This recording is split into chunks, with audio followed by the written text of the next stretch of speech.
Black Panther Wakanda Forever fait office de film clôture pour la phase 4 du Marvel Cinematic Universe. Le film dure environ 2h40 et je peux vous dire que même s'il n'y a qu'une seule scène post-crédit, beaucoup de choses peuvent nous laisser le champ des possibles concernant le futur de Black Panther mais aussi du Wakanda. Dans cette vidéo, nous allons explorer les théories que le film nous a laissées. Cette vidéo est aussi l'occasion de tenter un nouveau format sur la chaîne, une vidéo explorant plusieurs théories après la sortie d'un programme. Appelons ce concept les théories d'après. Si jamais vous avez un nom meilleur que le mien, parce que j'avoue que j'étais pas très inspiré, alors proposez-moi ça en commentaire. Donc à partir du moment où vous voyez ce genre de miniature là, ça veut dire qu'on sera sur les théories d'après. Alors oui, forcément, si tu n'as pas encore vu Black Panther Wakanda Forever, je t'invite gentiment à fuir cette vidéo parce qu'elle contiendra fortement des spoilers concernant le film. Si ce genre de vidéo te plaît, tu peux me le faire savoir en t'abonnant à la chaîne YouTube, mais aussi en activant ce petit pouce vers le haut qui fera toujours autant plaisir. Partons directement pour explorer les quelques théories que le film nous a semées.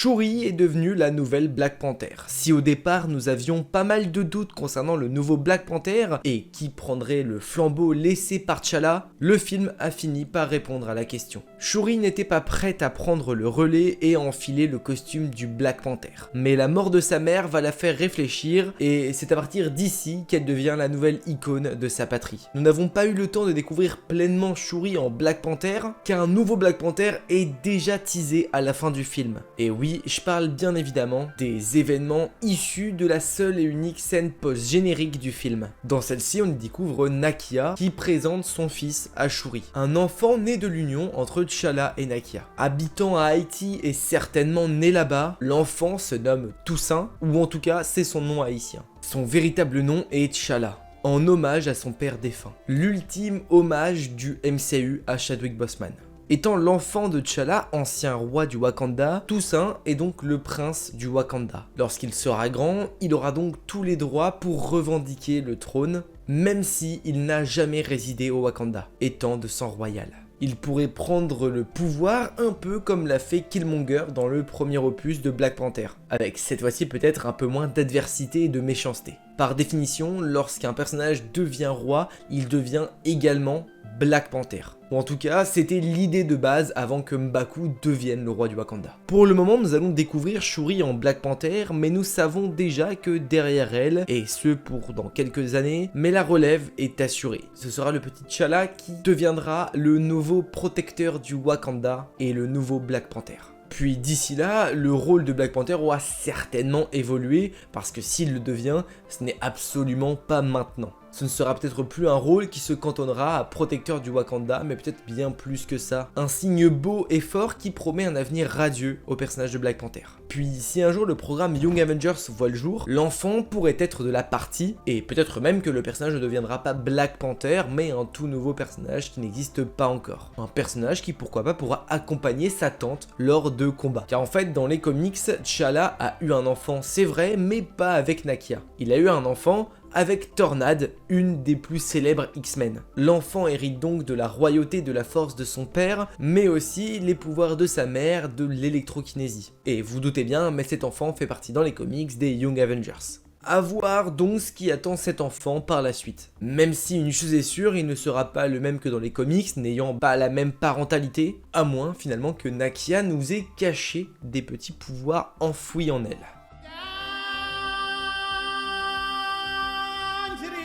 Bon, vous l'avez vu dans le film, mais l'une des plus grandes surprises, c'est l'apparition de la comtesse Valentina Allegra, ex-femme de Ross, devenue PDG de la CIA. On comprend donc via ce film que le but de recruter des personnages comme elle a pu le faire avec US Agent et Yelena Belova est fait via son poste de chef de la CIA. Elle construit donc les Thunderbolts via son statut. Les Thunderbolts seront donc une sorte d'escouade sombre de la CIA agissant pour contrer les choses qui ne lui plaisent pas. Et on l'a vu dans Wakanda Forever, mais la place du Wakanda dans le monde n'est plus la même qu'il avait en 2018. Des peuples de l'ONU, notamment les USA, ne sont pas vraiment satisfaits du Wakanda et leur rejettent la faute sur pas mal de sujets. La comtesse Valentina prend cette affaire très à cœur et c'est elle qui dirige un peu cette affaire et qui tente de piéger les Wakandais. Quand elle comprend que Ross est un équipier caché du Wakanda, elle le destitue directement de ses fonctions et l'envoie directement en prison avant qu'il soit repêché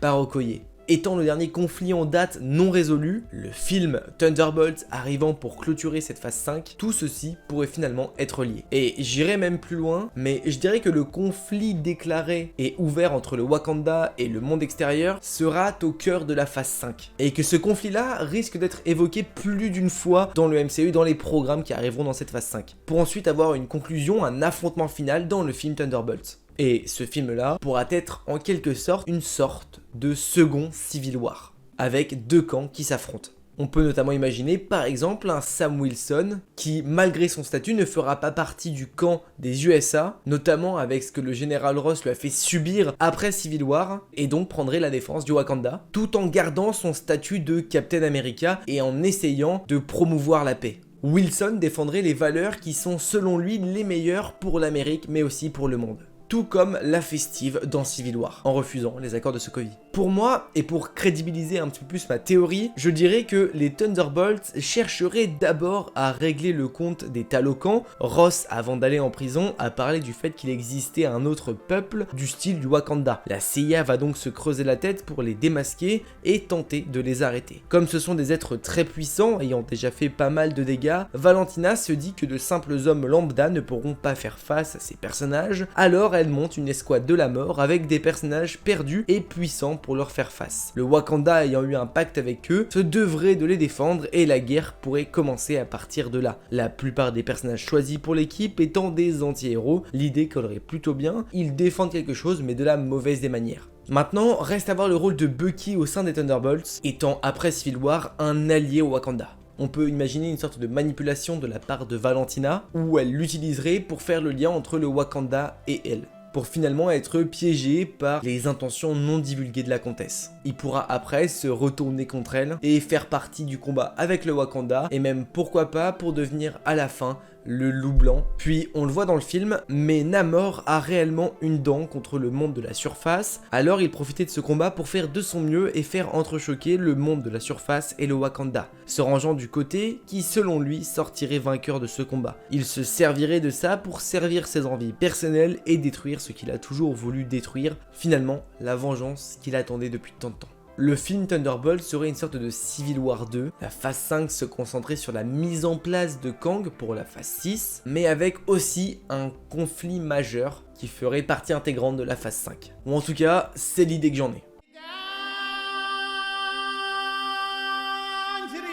Le second opus de Black Panther devait être un véritable carton au box-office. Et au vu de la réussite des deux premiers opus, nous devrions avoir un troisième film pour clôturer cette trilogie. Pour le coup, je ne sais pas quand arrivera ce film, pour quelle phase ou quel moment, mais au vu de ce qui nous est laissé dans Wakanda Forever, l'arrivée d'un troisième opus est inévitable. Et Ryan Coogler devrait revenir pour terminer ce qu'il a commencé. Au vu du conflit présent dans le film, le conflit qu'on a évoqué juste avant, je pense que le Wakanda va aussi avoir une réelle croissance au sein du MCU, et pas simplement avec des films Black Panther. Marvel l'a annoncé il y a peu, mais des projets Disney+ autour du Wakanda sont en développement. Et je pense que nous allons explorer le monde du Wakanda lui-même, le pays, les différentes tribus, explorer aussi le nouveau M'Baku, et ça ne m'étonnerait pas d'avoir un programme, une série ou même un Marvel spécial consacré à la vie du Wakanda et centré sur le nouveau roi M'Baku. Un spécial sur le Wakanda pourrait être une façon de développer certaines choses qui seront un peu secondaires et où le temps manquerait dans un Black Panther 3. Autre personnage ayant eu une évolution dans ce film-là, eh bien c'est Okoye. Ramonda l'a destitué de son rôle de général des Dora Milaje, et on le voit, mais je ne suis pas sûr qu'elle ait réellement encaissé ça et qu'elle veuille redevenir une Dora Milaje. Maintenant, elle est devenue une sorte de Dora Milaje V2 avec une armure et un costume très différents. Au premier abord, c'était pas quelque chose qui lui plaisait réellement, mais on voit que finalement, elle s'y fait.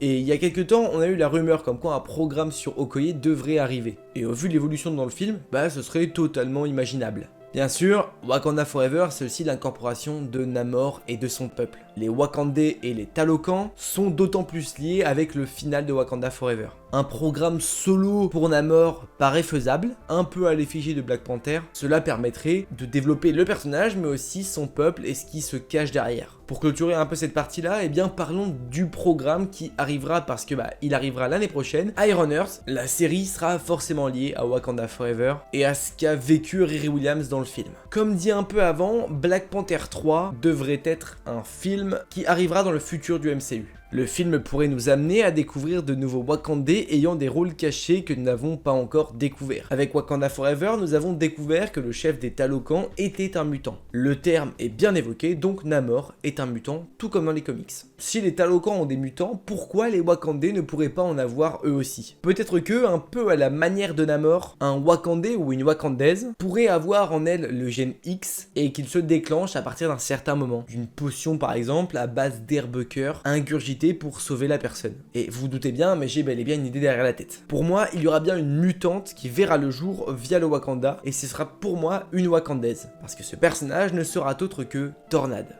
Pas mal de rumeurs l'indiquaient déjà pouvant faire partie et comme étant une Wakandaise de base, mais la rumeur est d'autant plus crédible avec le passif des comics du personnage et le fait qu'un mutant soit présent au sein des Talokans. Le personnage de Tornade était la femme de T'Challa dans les comics. L'adaptation et la vie a fait que tout a été différent dans le MCU, mais il n'est pas trop tard pour qu'elle apparaisse en tant que telle. Plutôt que Tornade soit la femme de T'Challa, eh bien elle pourrait être pourquoi pas la femme du nouveau roi du Wakanda, M'Baku.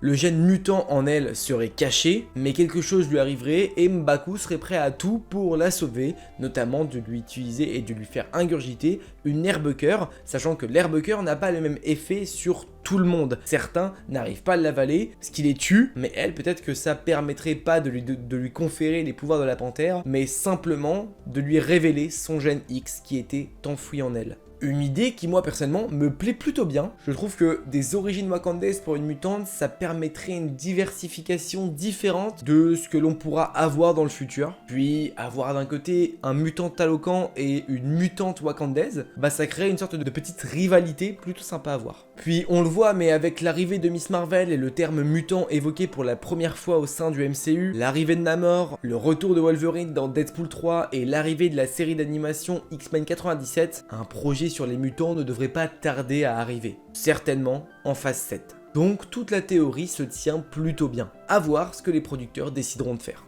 Bon, et bien voilà.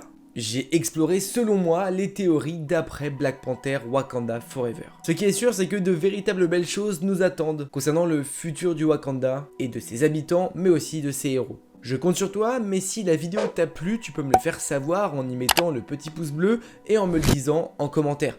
Peut-être que toi, tu as d'autres théories que les miennes, alors n'hésite pas à me les évoquer en commentaire également. Si la chaîne te plaît et que tu souhaites retrouver d'autres genres de vidéos comme ça, eh bien tu peux t'abonner et activer la cloche. On se retrouve très vite pour une prochaine vidéo. N'oubliez pas, mais Wakanda pour toujours, à bientôt.